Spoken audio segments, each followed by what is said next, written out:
Olá, bom dia.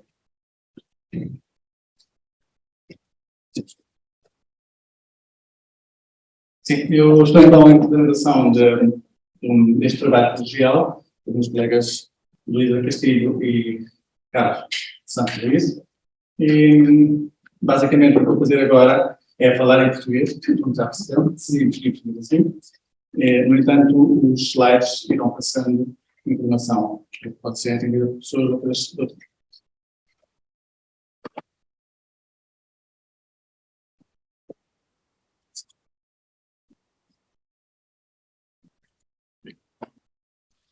A Igreja de Santa Maria Maior situa-se na zona antiga da Covilhã, edificada no século XVI, através da construção do templo medieval de Nossa Senhora do Castelo, pertence da Ordem de Cristo. Foi reedificada e intervencionada várias vezes ao longo dos tempos, por vezes com obras que lhes alteraram a tipologia. A 13 de julho de 1943, dá-se a queda do parte do teto, imediatamente após um restauro realizado em 1942, causando 7 mortos e dezenas de feridos. Após 1944, após este trágico acidente, procedeu-se ao arranjo do teto, onde se incluiu a execução de pinturas de anjos múltiplos para tocar instrumentos pelo professor António Lopes. Nos dias de hoje, a Igreja de Santa Maria, e cito, apresenta a tipologia realista e neobarroca. Citação. António Esteves Lopes nasceu em Lisboa a 18 de março de 1900. Depois dos estudos na Escola de Belas Artes, instalou-se na Covilhã como professor de desenho na Escola Industrial Internacional. Destacou-se como criador de uma vasta e variada obra, principalmente focada nas áreas da pintura, desenho, gravura e tapeçaria. Dedicou-se também à docência, jornalismo e empreendedorismo. O teto da Igreja de Santa Maria Maior, na cidade da Covilhã, contém 10 pinturas em bom estado de conservação, todas com anjos músicos que tocam diversos instrumentos, e 4 degradadas ao ponto de não ser possível analisar o seu conteúdo. O professor António Lopes, responsável pela execução dos desenhos e pinturas do teto principal da igreja, teve por objetivo pintar, e cito, figuras de anjos tocando instrumentos cuja forma se inspira naqueles aparecidos em tantas decorações primitivas e medievais dos tempos cristãos. Esta orquestra celestial parece-nos um motivo mais adequado para circundar a igreja, onde se erguem hinos e louvores a Nossa Senhora. Os anjos múltiplos, 32 no total, são pintados à maneira de frescos, a 3 tons, os mesmos usados em ornatos e fundos, seguindo a sugestão do Santíssimo Senhor arquiteto da obra, e tanto na cor como no desenho, elas ficam assim integradas na forma antiga, sempre a melhor para assuntos religiosos. Fim de citação. Os anjos têm uma panóplia de funções: transmissão de mensagens, guias ou condutores de um povo, como libertadores, reveladores de segredos celestiais e comuns. São uma entidade espiritual geralmente representada como tendo forma humana, normalmente de sexo masculino até a Idade Média, sendo imberbes, jovens ou crianças, muitas vezes com armas. Ao longo dos tempos, os anjos vão sofrendo um processo de humanização. A sua presença e apresentações da Virgem levam a que estas transformações se expandam à aparência exterior, adquirindo muitas vezes traços mais femininos. A presença crescente de anjos em temas marianos, muitas vezes músicos, ocorre principalmente a partir do período tarde gótico. Na tabela 1, podemos visualizar a distribuição dos instrumentos por pintura. Distribuímos estes instrumentos por categoria, são as categorias, de acordo com a classificação de Onboss Sachs, encontrando cordofones telhados, beliscados e friccionados, e aerofones de aresta e de palheta. A constituição dos conjuntos instrumentais é variada, normalmente em trio, sendo a harpa o único instrumento que aparece do lado. Nestas duas primeiras pinturas, situadas em paredes opostas junto ao altar-mor, encontram-se representados anjos estandarte. Ambos os instrumentos representados aparentam ser uma fusão pressuposta gramológica destes instrumentos com os originais. Podemos observar, a título de exemplo no figura 1, que o formato do instrumento é desenhado com um trapézio retângulo em lugar da forma triangular típica do instrumento, o que leva à distribuição das cordas de dimensão semelhantes ao longo da consola e barra de fixação, característica específica das medidas. Por outro lado, a consola apresenta duas secções côncavas, afastando-se da forma mapeada como uma das arcos medievais da Renascença. Na pintura seguinte, vemos no plano superior dois ângulos. À esquerda, um que toca um corda-fão flexionado, uma viela. À direita, outro que toca um corda-fão telhado, provavelmente um cisto. E no plano inferior, o terceiro anjo toca um corda-fão flexionado mais grave, talvez uma viola da gata. Todos os instrumentos estão toscamente representados. A viela era um termo genérico para qualquer corda-fão tocado com um ar. Nesta representação, no entanto, não está representado a cavalete nem o ponto ou escala. O cisto, ou cítara em inglês, é um instrumento de cordas de metal liscadas, sendo visto como uma reaparição da antiga kitara grega no nascimento de Itália, cujo precursor será a cítara inglesa. Tem caixa de ressonância piriforme e com a parte inferior bem arredondada e um conjunto de cordas que passam por um cavalete e que se prendem na extremidade inferior do instrumento a fim de torres.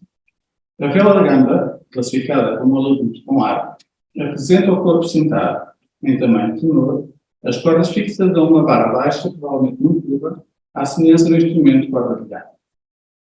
O braço é longo e estreito, e, ao vermos três craveiras, pressupõe-se que outras três estejam na parte posterior, utilizando 6 cordas. O cravelhano, ao não terminar em voluta ou numa cabeça esculpida, é plano e mais parecido com o habitat. Na pintura 4, vemos dois anjos a tocar aerofones, o da esquerda uma flauta transversal e o da direita uma charanela.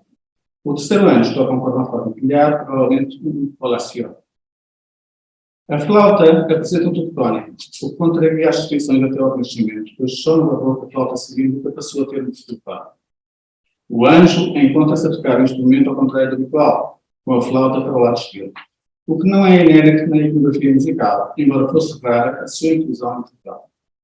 A charanela é um instrumento de madeira que produzia um som claro, estridente e penetrante de tubo tónico com orifícios, e que se pressupõe pela posição das mãos e do dedo do instrumentista, terminando com um alargamento semelhante a uma campânula de trombeta. O palacione é um aluno de corpo pequeno com um braço longo e estreito, possuindo as cordas ligadas. Apesar de mencionar, temos muitas reservas quanto à identificação deste corda-fone, dado estar a ser tocado na vertical entre as pernas do músico e não ser frequentemente encontrado na iconografia de âmbito sacro. Vemos agora, num plano superior, dois anjos que tocam uma viola e uma charanela. No plano inferior, o terceiro anjo toca um saltério. A viela é em tudo idêntica à da pintura A3 e a charanela à da pintura A4. O saltério é um instrumento que faz parte dos corda-fones simples, cítaras. Era constituído por uma caixa de madeira com orifícios sonoros, estando as cordas esticadas. Aqui não se consegue identificar partes. Paralelamente à caixa e fixas em ambos lados por gravelhas de madeira ou metal. As cordas que eram normalmente ligadas pelos dedos ou plectros, na pintura estão a ser tocadas com martelos, ao modo de um tipo de velucímetro. O perfil da caixa de madeira aproxima-se do denominado saltério de cabeça de touro. Na seguinte pintura, contemplamos o agrupamento musical constituído por 3 instrumentistas, tocando uma viola, uma zumara e um órgão portátil. A zumara, em cima à direita, pertence à família dos clarinetes, sendo concretamente um duplo clarinete formado por 2 tubos cilíndricos unidos, sem campânula, nos quais se encontram realizados 6 orifícios, cujas notas podem ter relações intervalares variáveis no âmbito de um oitavo. A palheta é normalmente cortada diretamente na cana que se insere no corpo do instrumento. O tipo de vocal utilizado está relacionado com o utilizado no aulos de direito. Há variantes do instrumento que contêm um reservatório de ar, porque os vincula diretamente com a família das gaitas de fole. A influência árabe existente na Península Ibérica durante a Idade Média pode justificar a aparição do instrumento nas iluminadoras do códice dos músicos dos cantigas Santa Maria, existentes em Portugal. Por sua parte, esta figura, a figura existente nesta pintura, é praticamente calcada dessa iluminadora, ocorrendo o mesmo com o órgão portátil aqui apresentado. Seguidamente, observam-se 3 anjos que tocam 2 aerofones distintos, aparentemente 2 charamelas e um órgão portátil. É de notar o equilíbrio estético alcançado pelo pintor ao espelhar a direção em que os anjos que se situam no plano superior tocam as charamelas. O órgão portátil representado nesta pintura possui 8 tubos, pelo que se assemelha a versões diatônicas medievais do instrumento com hábito oitavo. A pintura A8 possui 3 instrumentos de categoria dos cordafones, uma cítula, uma harpa e um saltério. A cítula possui forma em folha de gazevinho. O cravelhame é de forma de foice, sem gravelhas, e as cordas são em quantidade não identificada. Sendo idêntica à que está presente na pintura seguinte, possui um orifício sonoro circular como elemento distintivo. No extremo superior direito da imagem temos uma harpa gótica ou renascentista, com um braço arqueado, a consola, um pilar ou coluna curvada, um conjunto de cordas provavelmente pintadas. A mão esquerda do anjo múltiplo lisca as cordas que estão direcionadas para a coluna e fixas nesta. O saltério localizado na parte inferior da imagem possui uma caixa de madeira com 2 orifícios sonoros, forma trapezoidal e um número não identificável de cordas esticadas, metal ou tripa, beliscadas pelo tempo. No que toca à figura A9, o Githan, um alaúde de braço curto, é possível verificar que não há divisão clara entre o corpo e o braço, com transição suave de um para o outro. O cravelhame forma um ângulo quase de 90 graus com o braço, com configuração de um arco ligeiramente curto. E tem 3 cravelhas no cravelhame, o que poderá indicar que o instrumento possui 3 cordas. Quanto à viola medieval, parece-nos muito imprecisa na forma. Identifica-se, no entanto, o perfil, sensivelmente em forma de 8, o tampo com 2 orifícios sonoros laterais centrados e idênticos aos Fs do violino, o cavalete plano. O estandarte junto ao cavalete, um cravelhame em forma de pá de espada, abracando 3 cravelhas. 3 cordas que parecem ser ligadas pela mão esquerda e flexionadas com o arco agarrado por baixo. Na última pintura, vemos uma flauta transversal e 2 violas da gamba. A flauta transversal corresponderá a um instrumento de violista ou renascentista com um tubo servido. O músico toca um instrumento na posição correta, ou aquela que supomos ser correta, e sopra para um orifício de empuxadura lateral não visível, perto do extremo do tubo. Quanto à viola da gamba, que possui uma forma derivada da denominada festoon shape, não é possível identificar o número de cordas, contudo é provável que sejam 6. O instrumento encontra-se de pé, numa posição quase vertical e apoiado nas pernas do anjo múltiplo. Este pega no ar, convexo com a palma da mão virada para cima. No teto da igreja de Santa Maria Maior é visível a representação de vários conjuntos instrumentais constituídos por 17 cordafones e 9 aerofones. Os cordafones, por seu lado, dividem-se em 7 friccionados, 9 beliscados e 1 percutido. Os aerofones distribuem-se por 5 de palheta, 2 de aresta e 2 de interrupção livre com teclado.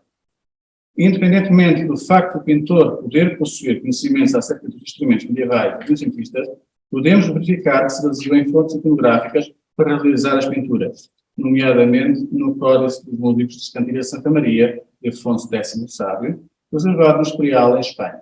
Tal é particularmente evidente nos casos de Mário com portátil mencionados anteriormente e também na representação da guitarra e da cítara. Por outro lado, alguns instrumentos são representados com pouco rigor cronológico, muita fantasia e liberdade artística por António Lopes, ao ponto de dificultar a sua identificação possível. E é só. Muito obrigado.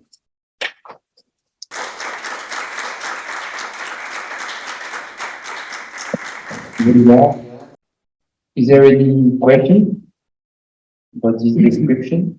Yes? É uma dificuldade Sim. nessa igreja, então, fora de visitar, mas são quatro. Sim.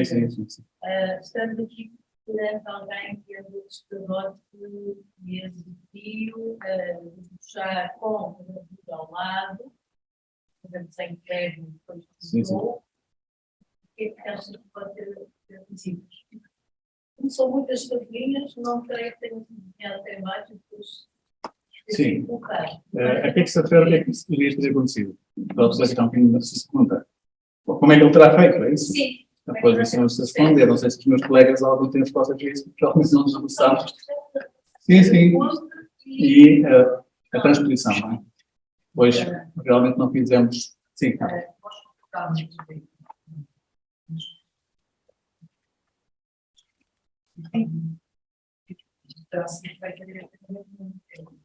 Sim. Então, ao varandinho. e talvez veja se vamos ter chegar a Obrigado. Não, é algo a investigar.